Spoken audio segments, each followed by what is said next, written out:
Kia ora tātou. Good afternoon and welcome to Takapuna Methodist Church.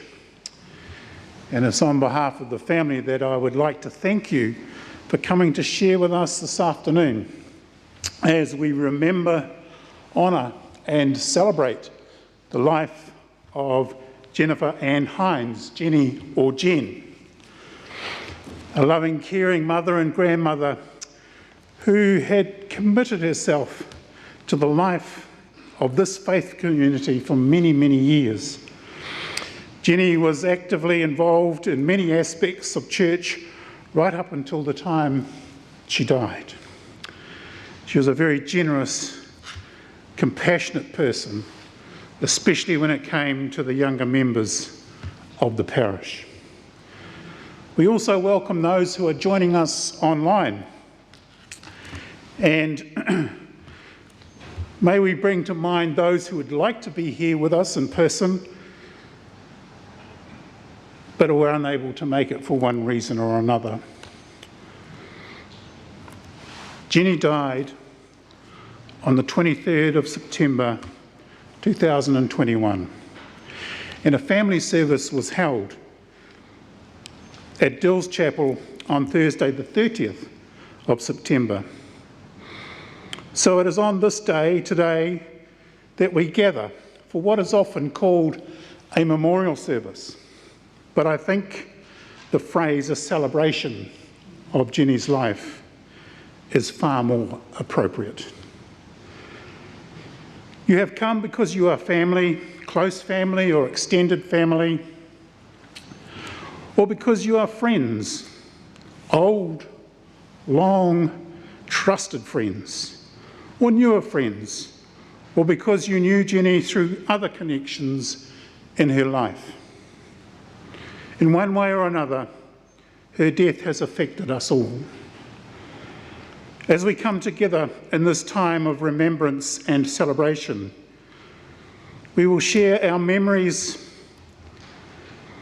and anecdotes as we honour the life of a person who inspired and brought joy into the lives of so many. And with that, we will sing our first hymn, Our Life Has Its Seasons.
like to invite Nikki to come and read a prayer titled, She Is Gone.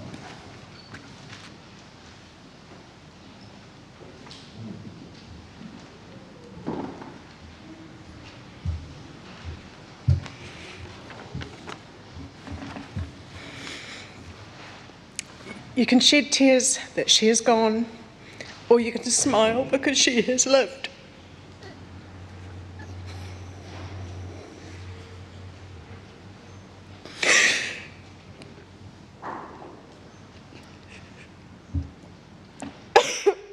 Excuse me, you can close your eyes and pray that she'll come back. Or you can open your eyes and see that all that she's left.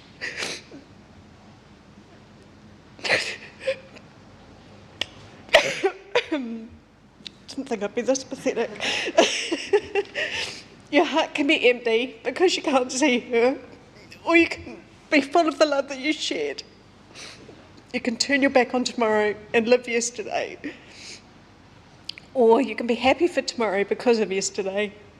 You can remember her and only that she's gone, or you can cherish her memory and let it live on.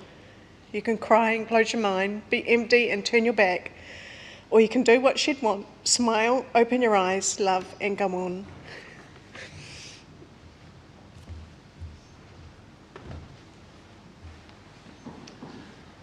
Thanks, Nikki. Now, do we have someone to do the reading?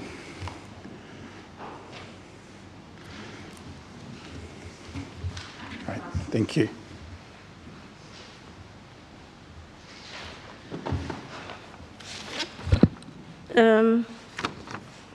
From Ecclesiastes chapter 3, verse 1 to 8.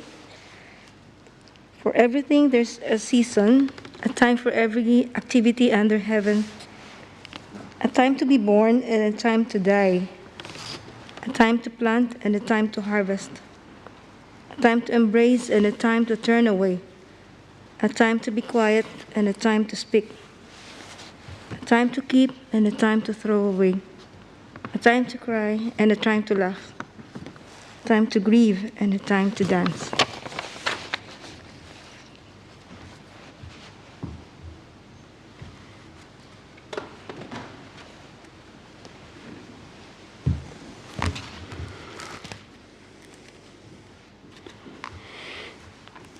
Now, if you don't mind, I'm going to take my mask off just while I read my address. My glasses are fogging up and I can't see.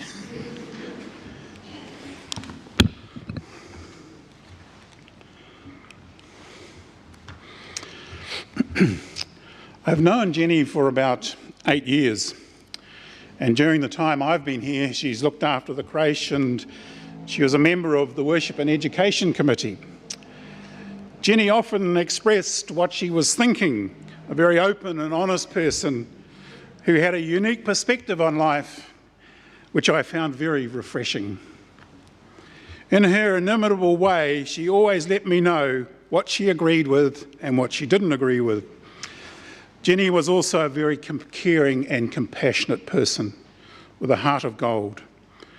And I'm not covering too much here. She was a member of the Labour Party. She looked after the Wilson Home kids, and she always had a little gift to give the children on special occasions here at TMC. Jenny had a lifelong involvement with this church. As she wrote in the booklet, Your Tales Told About Takapuna Methodist Church, the 127th anniversary, which was compiled in 2010, I quote, "My earliest memory is of sitting in a church pew in the old church with my father, my mother sitting in the choir stalls. Me, about 4 years old, I guess, often became bored and hoped my dad's pocket had a lolly in it." Over the years, Jenny has been involved in many other aspects of church life, including Girls' Brigade, Sunday school, youth group, or the gang, as they used to call themselves. And as a member of the Bible class, I believe she organised Bible class dances. I think she may have also played tennis. I know that her mother, I've done a little bit of research here, was a member of the Methodist Tennis Club. She sang in the church choir, and there is a photo of Jenny playing the piano accordion at the Campbell's Bay Health Camp. She writes, "In my childhood, there was, of course, very little in the way of entertainment, and therefore the church was an important place for many events. Oh, those interminable concerts with lots of people giving performance, singing, monologues, and so on. Everyone attended, even the children." I would describe Jenny's theology and the way that she lived her life as progressive. She was very, to use that colloquial term, very green in her thinking, and I found conversations with her on such matters affirming and encouraging. Not only did she express herself in a very coherent way, she was also a person of action. For Jenny, and again I quote, "Interest in religion was a long time coming." She writes, "When Reverend Selwyn Dawson and his family arrived in the early 1950s, things changed. He preached sermons with which we would eventually identify. A woman I worked with started attending evening service, and she was so impressed. Selwyn was an inspiration to our teenage group too, and suddenly we listened to his sermons. I wonder what his secret was." One of my enduring memories of Jenny is of her joining us on the second day of last year's confirmation retreat. She arrived with a delectable picnic lunch for 10, and we all sat around a picnic table next to the sea at Long Bay Park. The birds also joined us. It was a special time of fellowship, and again it revealed to me Jenny's generous and caring spirit. Yes, Jenny, our memories of you will continue to make us, in the words of the prayer, smile, open our eyes, love, and go on. So I finish with another of your anecdotes. This one you concluded, "An occasion never to be forgotten." So today we're going to be reminded of this somewhat painful story. Sunday school was in the afternoon for a while. We sat girls on the right, boys on the left, quite a crowd of us, always with a story from the superintendent, at that time Ray Sutcliffe or Jack Lidster. Before going to our single-sex classes, one Sunday during the story, a boy on the other side found a needle. He thought it would be a good joke to hold it point up on the seat under the boy next to him while we were singing. After the song, the boy flopped to his seat. One almighty yell, the needle impaled on the boy's buttocks. Pandemonium broke out. The poor boy was swiftly taken to Dr. Mackay along the road to have it removed. It only happened once. The boy with the needle learned a lesson, as did we all. An occasion never to be forgotten. One day I might get to ask, what was the lesson you learned, Jenny? Thank you for your faith, for your commitment to this faith community, and the love with which you embraced so many over the years. There is a time to embrace, there is a time to laugh, and I'm sure you will continue dancing into eternity. Thank you, Jenny. I'd now like to invite Jenny's children to come and pay tribute to their mum.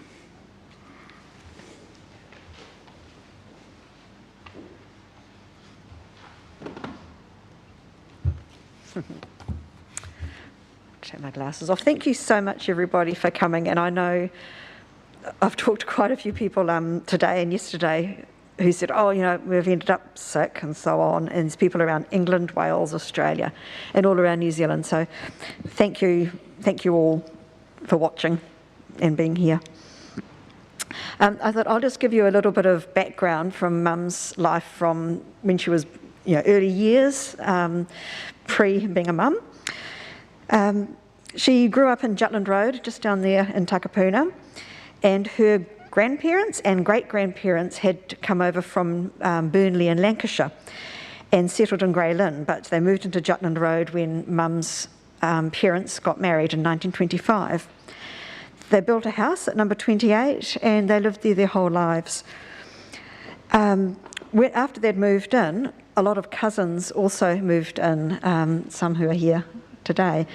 And so she ended up with family all along Jutland Road and Walter Street, cousins, aunties, uncles, really close. And I think she just grew up surrounded by that whānau, that real warmth. Mum was the baby of the family. She was 7 years younger than her brother, Uncle Mel, who passed away just after Mum died, and 11 years younger than her sister, Auntie Phil, who died 5 years ago today, on this day. But yeah, a lot of cousins around, including Meryl, who's also here today, who Mum used to babysit, and Murray and Bill and Joan, who also passed away just after Mum. It was a pretty tough week tough couple of months in the family there. So Mum's great-grandfather came to New Zealand in 1879, and she always used to love telling us he had the first bike shop in New Zealand, in Karangahape Road. And they would make and repair and import bikes and motorbikes too. And Mum says that her dad wanted to be an engineer but had to leave school to work in that bike shop when his dad had a stroke. Sadly, Mum's dad, when he was about 50, I think, also had a stroke and was quite disabled from it. And so she grew up with her teenage years with a very frustrated father who couldn't do what he wanted to do, couldn't make his, play with his gadgets and do his thing. And so the night before Mum died, the doctor finally diagnosed that she'd had a stroke and explained that to her. And she just said, oh, well, I'm okay with that. I just don't want to end up like my dad, that she'd, seen that intense frustration from him. Mum often told us how her dad was very, very technically minded. He was a telephone mechanician, I think, a telephone mechanician at Enoch Ave in Takapuna. And she proudly told us that they were the first family in their area to have a phone. And all the local families would come down and they'd put a little penny in the slot and use the telephone. And then later on it was a party line.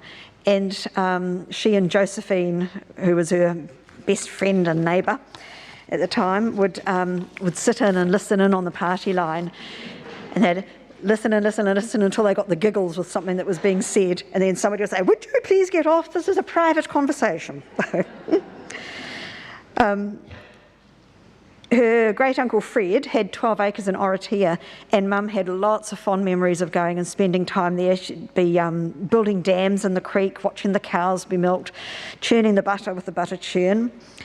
And another special place was Ratahi. So she and her mum used to catch the train down, get off at National Park, and go and stay with friends down in Ratahi.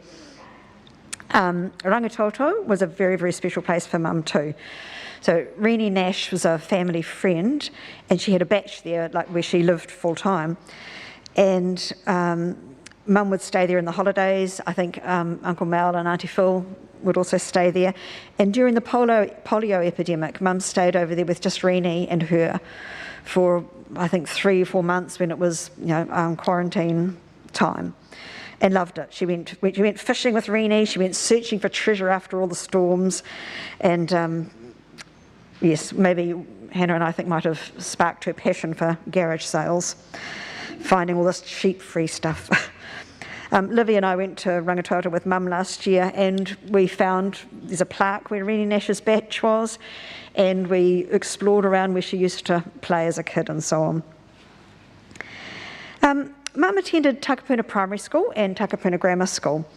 She says she was called Mousie at school, and that was just verified for me in the foyer just before, because she was just so quiet and so shy.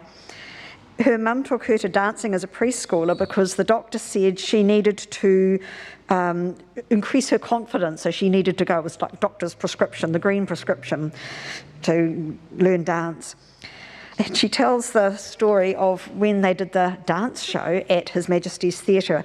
So she had to go from Jutland Road, catch the bus down to Devonport, take the ferry over to the city, get on the trolley bus, and they were late getting to His Majesty's. And the dance teacher just pulled her into the wings, gave her a little shove, pushed her onto the stage. But Mum only knew the dance from the beginning, and they were already halfway through the dance. So Mum started from the beginning and and finished the dance. And apparently got her own special round of applause. So she might have been shy, but she did not. She did not sit back ever. She always pushed herself, I think, to get involved in things. She was Girls' Brigade with her mum and sister and auntie. She was a member of St John's Ambulance and did all the bandaging, and I think she got practiced on by auntie and mum. She was presented at 18 in the town hall wearing a debutante frock, which Nana had made. She was always really proud of how Nana had made everybody's wedding gowns in the neighbourhood and so on. And Mum was actually, I think, a very good seamstress herself, but Craig and Nikki and I used to just make ourselves scarce as soon as the sewing machine came out, because she'd get very fraught. She learned the piano and she had lessons with Josephine, and they'd walk 2 kilometres from Takapuna Primary home each day, and the music teacher's house was halfway and next to the ice cream shop, so they'd scout under the hedges, find themselves a coin, buy themselves an ice cream before or after music. She also says she wanted to learn to roller skate, but Uncle Mal, her brother, would only let her have 1 roller skate, so she did her best with that. Her primary school years were wartime, and she remembers people digging air raid shelters. She said they dug them, the boys at school dug one, but it was only enough for, what do you say, Hannah, for 2 people to lie down on or something. But they had one, I think, at home, and that people were basically asked to build their own air raid shelters. And she remembers being sent to school with a little bag of spare clothes in case they needed to be evacuated. And they were all given a rubber bung to wear around their necks so that they could bite on it if a bomb was dropped. She tells me Uncle Mel used to tease her by saying he had a German's finger in a matchbox, and he'd put his finger in the hole at the bottom and there was red ink around it, and she was terrified. She said she was scared stiff. She thought the Germans were here. It was a time of rationing, barbed wire on Takapuna Beach, queuing for things like wool to knit jerseys, and yet when you asked her, she remembers it as a really privileged and happy childhood. Her dad didn't go off to war, he was an essential worker, but she was saying how they set up they had a spare phone. You're only allowed to have 1 phone, but he'd brought an extra one home from work, but because it was slightly illegal, he set it up in the wardrobe. But they were connected and they operated, and she said she used to tell her little cousins that she babysat, you've got to behave yourself, this is the Santa phone. And Santa won't come if you're naughty, and anyway, I'll have to ring him and tell him what you've been doing. So she'd say, oh, so-and-so, I don't know if that was you, Kevin, but so-and-so has been a very bad boy. Or she'd say, oh, Meryl's been quite a good girl, she would really like a such and such. And so, as a young adult, as Peter said, all socialising centred around the church, and there were dances, 21st parties, concerts at Pitt Street Methodist, Sunday school camps, there seemed to be a lot, up in Campbell's Bay by Kennedy Park, Girls' Brigade, youth conferences all around the country, and referred to her group as the gang. She said there were about 30 of them in the gang, which Hannah and Liv thinks was hilarious. They envisaged all the mongrel mob going off to church dances, and the gang. When Mum left work, she worked briefly for a dentist, and then she got a job at a laboratory, which she always talked about really fondly. When I worked in the lab, this. She enjoyed the technical side. She would talk about the technical processes, but she particularly enjoyed the kids coming in and having to reassure them, and I imagine she would have been extremely good at that. She loved working at the Wilson home with the kids. She worked in a daycare. She worked on the play centre committee when Nikki was at play centre. And I think her fond memories of childhood have helped her to be a person who understands and connects so well with children. She was a fantastic mum, and consequently we had really fantastic childhoods. She had really strong values of respect for all, young and old, justice and equity, and especially for those whose voices were not always heard. She hated public speaking, but she would push herself to get up and say something if it was needed.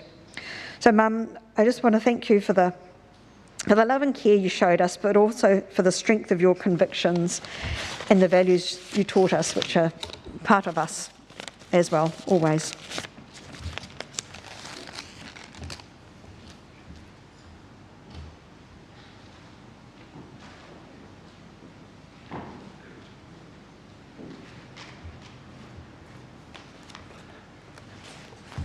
I'm going to take this off so I don't get it wet.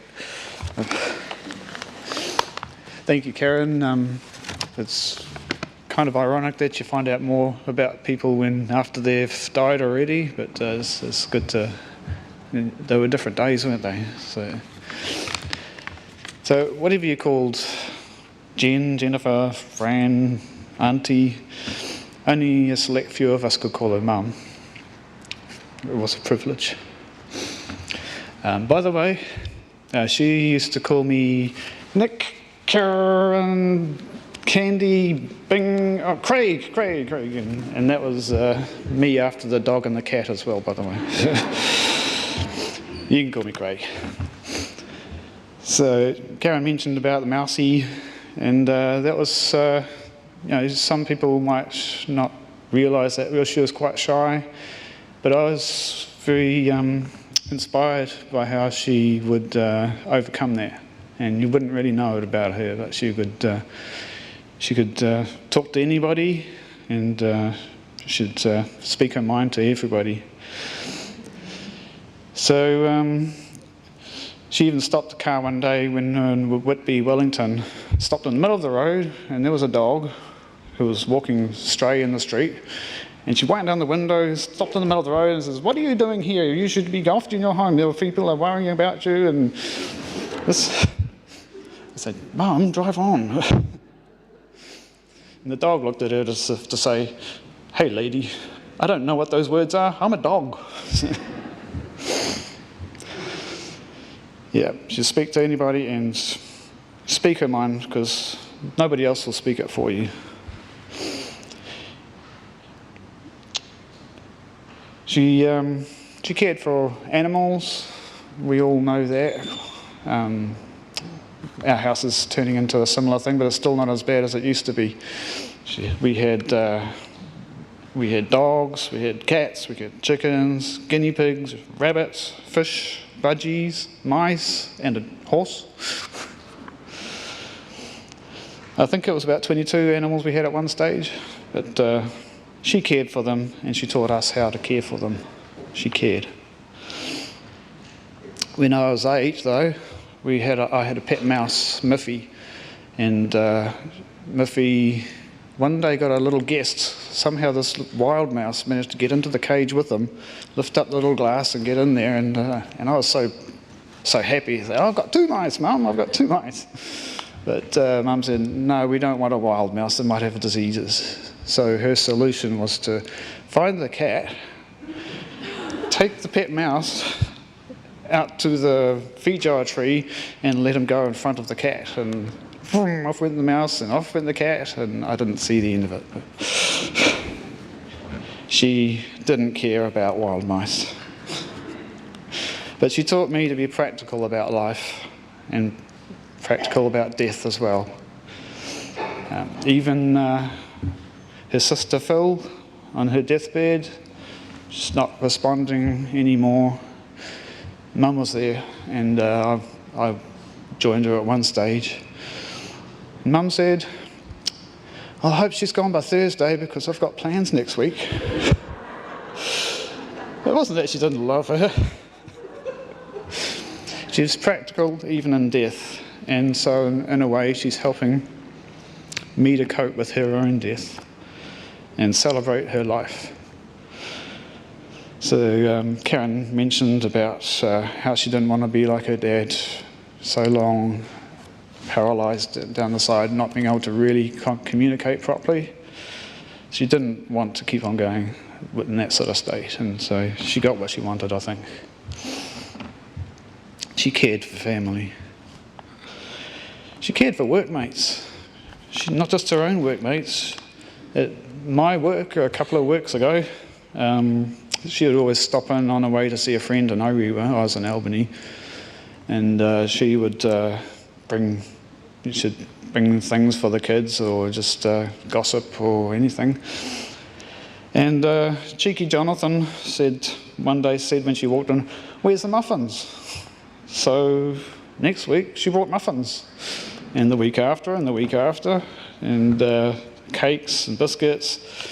So people there got to know her, and even the owner at the time invited her to our Christmas do, because she cared, because he cared because she cared, and it kind of carries on like that. She cared for causes, as Karen had mentioned, as green cause. People who know me on Facebook and haven't unfriended me yet, they know my causes, lefty, green, environmental, community stuff. She would always see her online signing the petitions and adding comments where she had something to say. We had that in common. She cared for the underdog and the environment. She cared for kids. We all know that, don't we? But she loved to have fun with kids, any kids really. I was going through the photos and videos, and there's Mum with testing toys for the toy library. Now, you might not have heard of a toy library, but Mum had heard of one.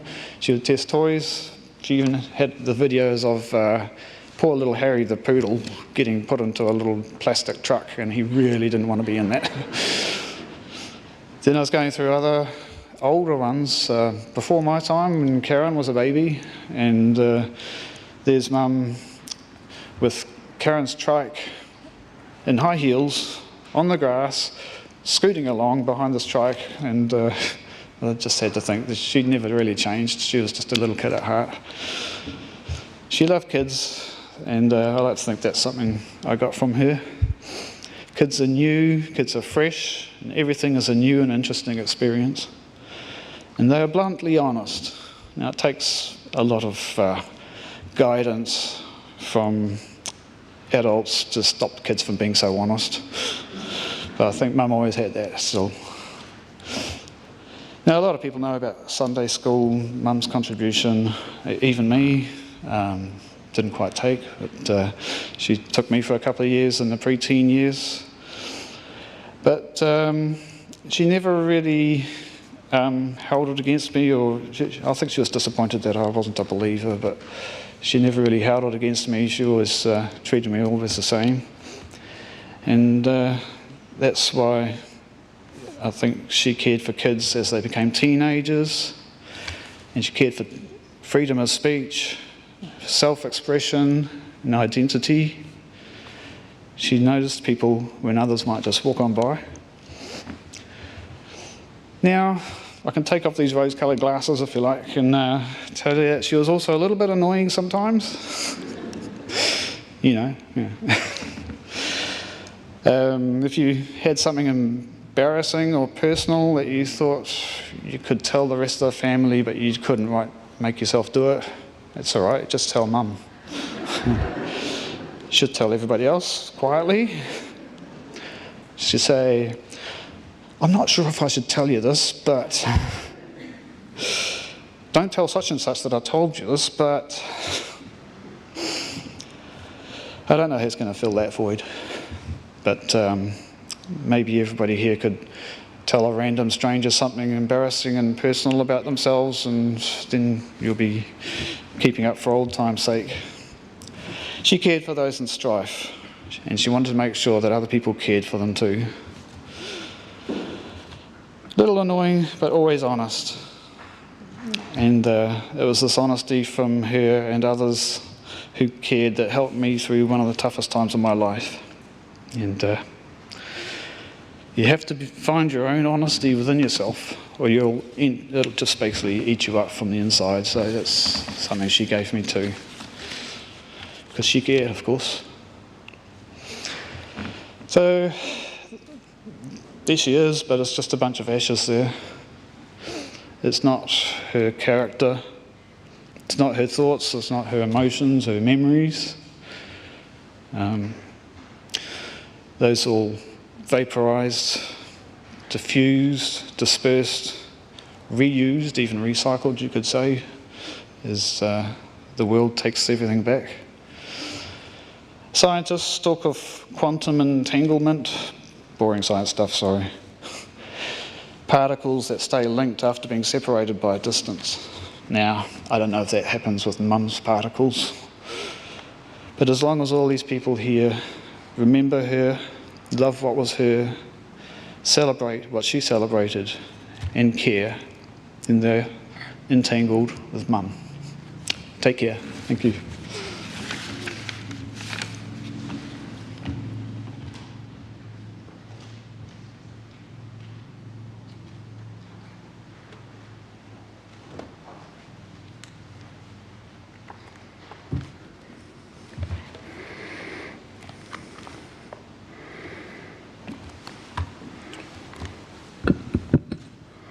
We're going to sing again, the second hymn. This time it is, Let Justice Roll Down Like a River.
three were chosen, all three hymns were chosen by Jen.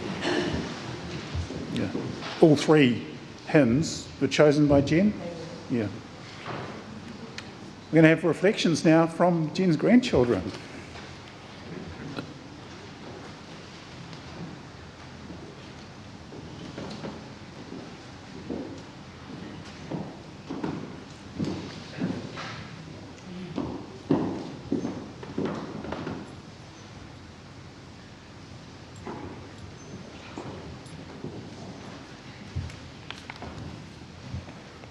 Hi everyone. So as you've heard from Craig and my mum and everyone who knew her basically knows that Nan definitely spoke her mind. She said things, basically advice, when she didn't always need to give us advice, but we took advice anyway. And a lot of that advice came from this desiderata, which I don't actually know what it is. It's like a poem thing, but it doesn't rhyme. So throughout the years, as we would ask or not ask for advice, we were often quoted things from this. So we're going to share some of that with you now. Go placidly amid the noise and the haste, and remember what peace there may be in silence. As far as possible, without surrender, be on good terms with all persons. Speak your truth quietly and clearly, and listen to others, even to the dull and the ignorant. They too have their story. Avoid loud and aggressive persons. They are vexatious to the spirit. If you compare yourself with others, you may become vain or bitter, for there are always greater and lesser persons than yourself. Enjoy your achievements as well as your plans. Keep interested in your own career, however humble. It is a real possession in the changing fortunes of time. Exercise caution in your business affairs, for the world is full of trickery. But let this not blind you to what virtue there is. Many persons strive for high ideals, and everywhere life is full of heroism. Be yourself. Especially do not feign affection, neither be cynical about love, for in the face of all aridity and disenchantment, it is as perennial as the grass. Take kindly the counsel of the years, gracefully surrendering the things of youth. Nurture strength of spirit to shield you in sudden misfortune, but do not distress yourself with dark imaginings. Many fears are born of fatigue and loneliness. Beyond a wholesome discipline, be gentle with yourself. You are a child of the universe, no less than the trees and the stars. You have a right to be here. And whether or not it is clear to you, no doubt the universe is unfolding as it should. Therefore, be at peace with God, whatever you conceive him to be. And whatever your labors and aspirations in the noisy confusion of life, keep peace in your soul. With all its sham, drudgery, and broken dreams, it is still a beautiful world. Be cheerful. Strive to be happy.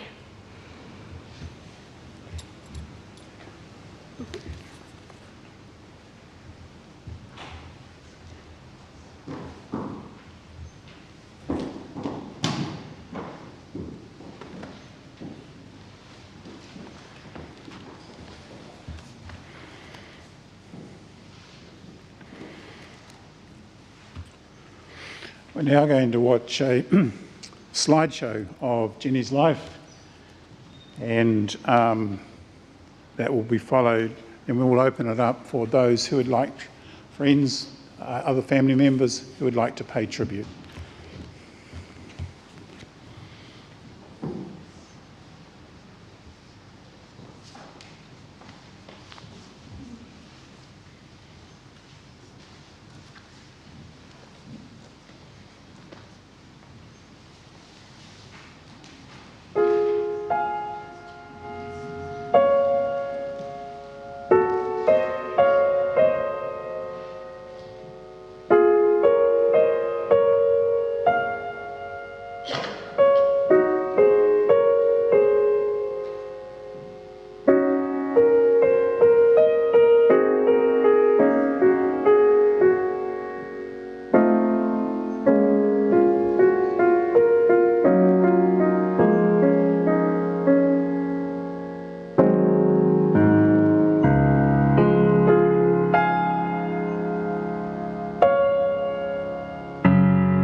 Now, I'd like to open it up to anyone else who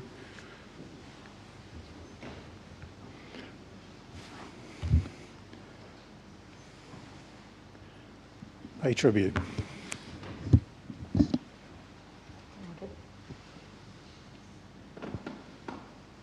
to bring the mic to you. I'm going to bring the mic to you. Oh, you'll bring it to me. Stand up Just that I front. prefer to talk to people rather than behind Okay, them, no, you can if I may. stand and That's all right. Hello everyone, I'm Norm Murray, and I must say I was quite relieved a moment ago that all the events of Jen's life were not on the screen. When I was a kid, we lived at number 14 Jutland Road, and whenever Jenny introduced me to people in the last few years even, oh, this is Norm, I used to bath him when he was a baby. So, yes, no further comments, Your Honour. But certainly we lived at number 14 and the service family at number 28, and there was lots of toing and froing and things. What I came to read was a poem I wrote some years ago for funerals, and Jenny rather liked it, so the version, wrote it for my own funeral, but for hers she wanted it as well. Too bad about the book. Don't put me in, it's called Thoughts for Today. Don't put me in a frilly dress, those bows constrict my breath. And keep my old face natural, don't tart me up in death. Avoid the heavy metal, please, some classics would be nice, and let there be no word at all from Helen Steiner Rice. No euphemisms needed here. I've died, that's plain and straight. I'm not asleep or passed away, I've passed my use-by date. And please don't sit in gloomy rows afflicted with numb bums, but tell some tales at my expense, and laugh if laughter comes. Just be yourselves. You are my friends who know me through and through. An honest record of my life is all I want from you. Then turn to life again, dear ones. It's brilliant and absurd. Remember me, but carry on. And that's my final word. Go well, Jen. Thank you.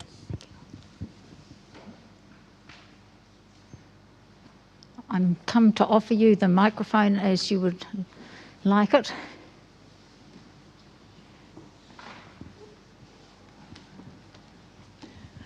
I'm Jen's sister-in-law, and just things have been coming into my mind while we've been listening. So just a couple of sweet anecdotes. When I was little, I was a lot littler, and I knew the gang. I loved the gang. I adored the gang. So anything the gang did was extremely glamorous to me. So Jen was part of that very glamorous scene, and bullfrocks and starched petticoats and all of that stuff that went with the 50s. I was one of the children at the lab that she comforted when I had blood tests and injections. I was a total wimp, and I remember I was torn between the fact that I hated having blood tests, but at the same time I was very kind of proud that I knew the woman who was doing them. I was about 7 at the time. My first bike was Jen's bike. I got it at the age of 10, and a big treat, and it was a second-hand Jen bike. One thing I do remember, that years later I was reflecting on how amazing she was. I would pop up and visit David and Jen and my gorgeous nieces and nephew whenever I had holidays. I'm 10 years older than Karen, so they were all kind of young and I was still youngish.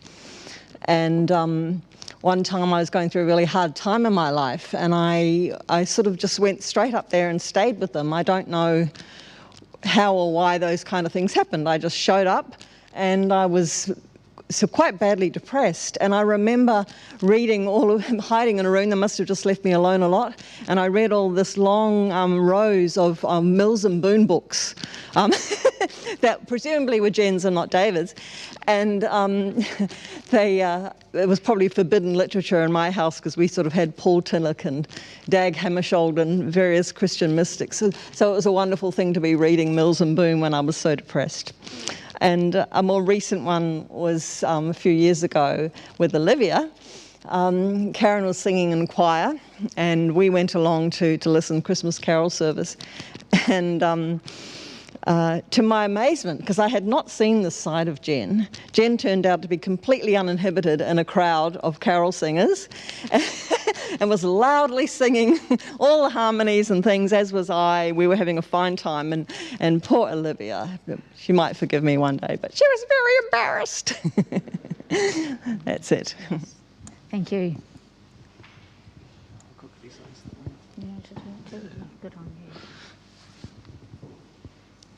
Hey guys, my name's Tim. I'm Hannah's husband. I just want to reiterate what everyone has sort of said today, that Jen, or Nan, she just really, really cared. And I guess I was a sort of adopted grandchild of her in the sort of 10 years that I got to spend with her. She would always want to know what you're up to. She would always sort of ask how your day was, and you'd go downstairs, sort of see if she's got some milk, and then you'll be down there for 2 hours sort of just talking about anything, mostly sort of something about the Labour Party or something like that, but it doesn't matter where you were from, who you are. She always gave a damn, and that's always inspired me.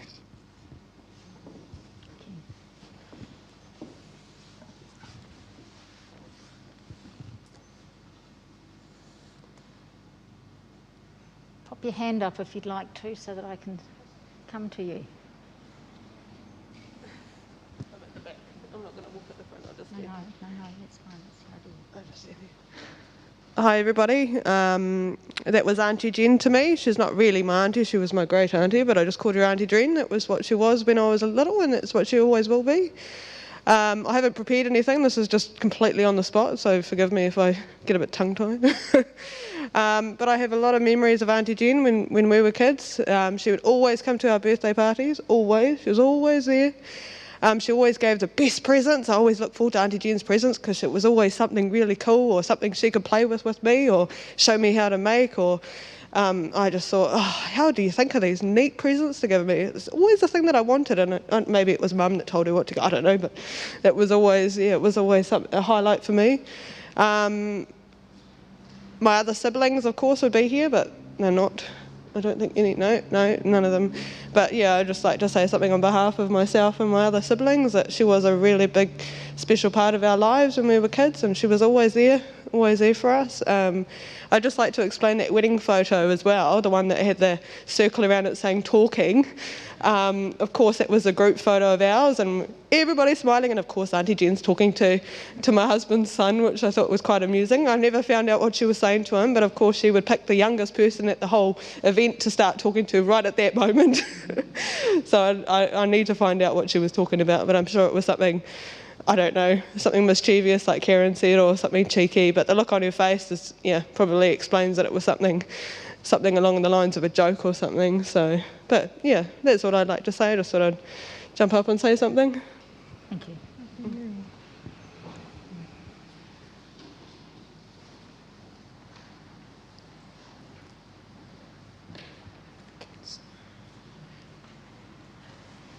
Would any of the kids like to say something? I did ask, they didn't want to, but I'll say something. Okay. Hello, sorry I'm behind you all. I'm Marie, I'm from Takapuna Methodist. I didn't know I was going to talk either, but I am. So pretty much everything that everyone has said, you're just sitting there nodding and smiling, because it's obviously, it's just so genuine, because we all just picture this, we know the exact same memories and everything that gets said. And I mean, especially even presents, you don't need to be part of her family to know that she gave amazing presents, and all the kids here just have amazing memories of her. Partly not just gifts, also just her just care and thoughtfulness all the time, wanting to know what the kids are up to.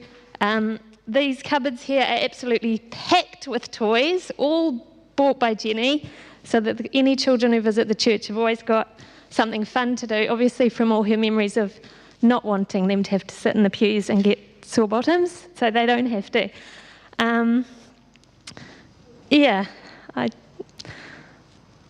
That's all. Thank you. Thank you, Marie.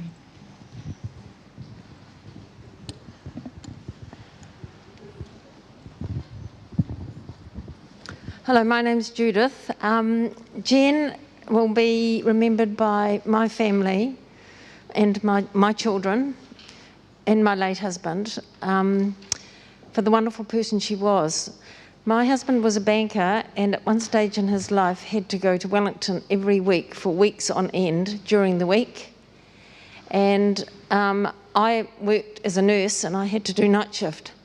Well, Jen used to come once a fortnight and look after my children. She'd sleep over. The kids loved it. Is it tonight Jenny's coming? So, yes, I mean, she was the fun machine. They loved her. They really loved her. And we were so grateful for what she did for our family. She was always asking how they were doing and all that sort of thing. My children would have been here today, but 2 are working and 1 is on holiday with his family. So, but they would have been here today because she made a huge difference. It meant our family could still keep going, and I could still work with my husband being away all week. So, you know, she will be somebody that we actually never forget. She was amazing. Thank you.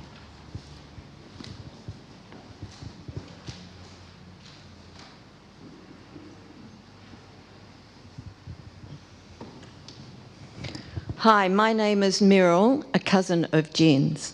And yes, she babysat me when I was little. She wasn't that much older than me, but yes. And she was a fun person and a kind person. She taught me nursery rhymes and she let me play the piano, teaching me a few songs to play on it. And we lived down the bottom of Walter Street and they lived up on Jutland Road, so whenever we went up the road, we would always go past their place and pop in and say hi. And yes, she came to Fiji with us and for a holiday, and we took her out on our boat, and she really enjoyed that, even getting in the water off the boat, which she wasn't very happy about doing, but she did. She got out and she had a little bit of a swim in the water with us. So I'd just like to say thank you, Jen, for all you meant to me. Thank you.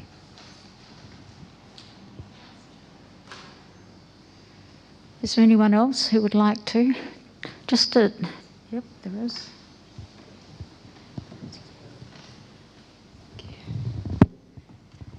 My name's Lois and I'm a sister-in-law. And Jen used to enjoy going on trips with some North Shore group that organised little trips to here and there and sometimes overseas. And she rang me up once just a few years ago and said, I really want to go on this trip to see the Kaimanawa horses, but no one wants to come with me. And I thought, well, I'd quite like to see them too. So I said I'd come. So we went off and we had a great time together. But on arriving at Waihuru, we were taken off the coach and all taken into a big hall. And on the stage was a beautiful photo of wild Kaimanawa horses flying through the grass and some important army person in uniform. And we thought he was going to talk all about the horses and what would be unfolding for us that day. Instead of which, he talked for about half an hour, during which some of it I fell asleep, about how to turn a recalcitrant teenager into a good performing soldier in 12 weeks. He also said there were no certainties that we would see any horses at all that day because nobody ever knew exactly where they were. But we had a fabulous day together and did see plenty of horses, and that was quite a standout few days in my life with my sister-in-law.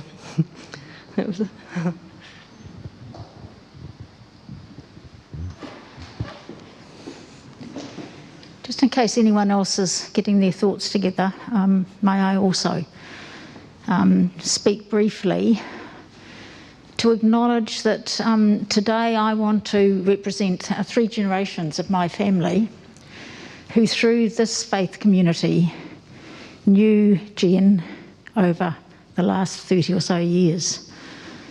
So for both Louise and Lavinia, who wanted to be here and can't be, can I just acknowledge publicly and thank Jen publicly for friendship really seemed to be the theme. Friendship to me through many years. Yes, those stimulating conversations, sometimes political, sometimes social times and good laughs, sometimes working together as colleagues when she was at the Wilson Centre, in community work and particularly in her commitment to Neighbours Day, Aotearoa. And then that next generation of my daughters Louise and Catherine, holding that youth group, who were quite diverse as people, doing what they wanted to do. And as well as doing the group thing, doing the very individual thing, relating to each of them. I know there's one gift at least at my house that was given to Louise. And then the next generation, for Lavinia and for Aria, as has been said, that very personal touch, playing with, showing interest in, planning ahead the gifts with their names. At Christmas time, making sure there were gifts in case there were any other children. Even if she hadn't seen them for a while, a gift with their name on. So Aria's rainbow monkey that she has at 3 will be an ongoing symbol, I think, for us, and a tribute and a way to remind us of Jen's living her values and giving us something to do for ourselves and for others. Are there anybody else who would like to contribute? No? Thank you all.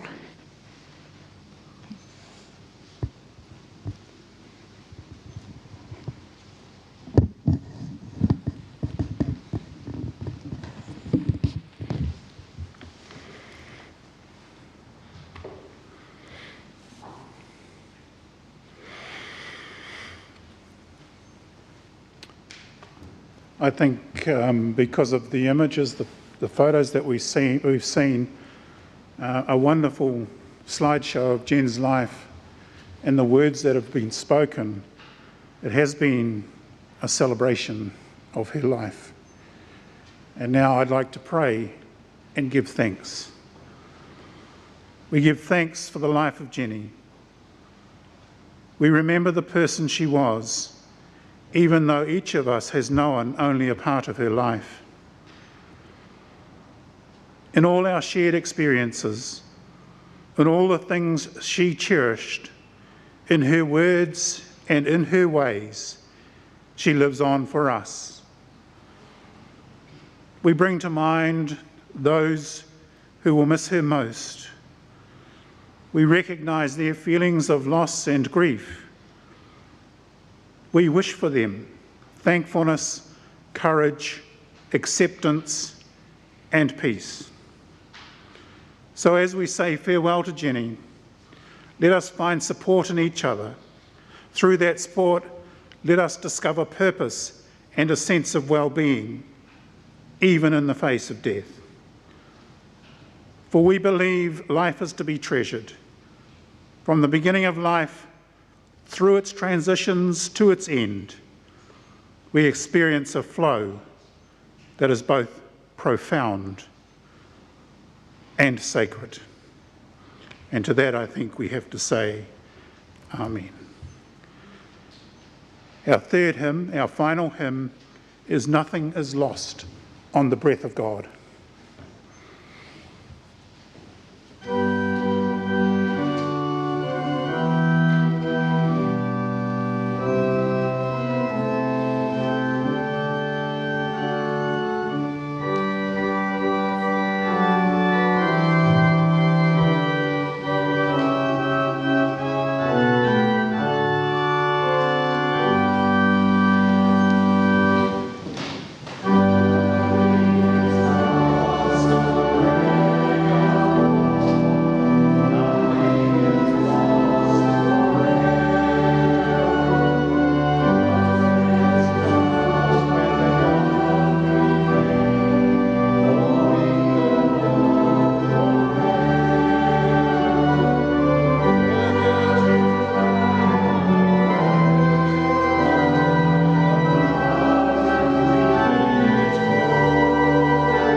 remain standing for the leave-taking and blessing. The spirit of Jenny shall not know the blight of mortality, for it shall live on in the lives made real by its presence and its gracious influence. Those atoms and molecules which constitute her physical frame, every one of them originated in the burst of heat and light which created our galaxy millions of years ago. They persisted in bodies both animate and inanimate. They came into being on planet Earth, and they reached their fulfillment in the generous life form and the personality of this gentle, courageous, self-conscious human being we call Jenny. And the blessing. The peace of this ancient earth to you, of the high blue heavens which embrace it, and the winds which blow freely over it. The peace of splintered light sparkling on puriri trees, and gentle rain falling on parched earth. The peace of star-jewelled skies and full-orbed moons, of breathless dawns and splendid dying suns, and the peace of the God of peace to you all. Amen.